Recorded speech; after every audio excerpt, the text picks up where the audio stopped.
Ubutumwa bwiza uko bwanditswe na Matayo igice cya 7.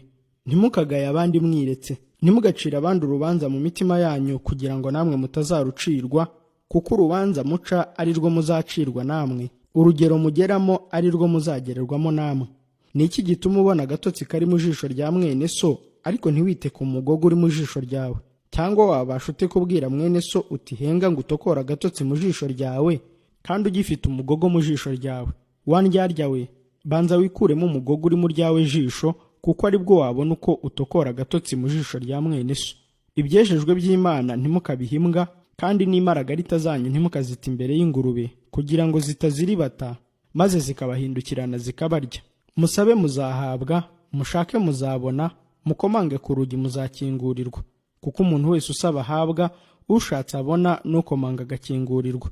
Mbese muri mwe hari umuntu umwana we yasaba umutsima akamuha ibuye, cyangwa yamusaba ifi akamuha inzoka? Ko muri babi kandi mukaba muzi guha abana banyu ibyiza, none so wo mu ijuru ntazarushaho guha ibyiza babimusabye?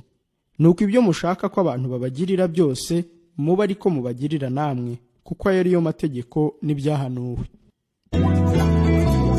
Soma Bibiliya.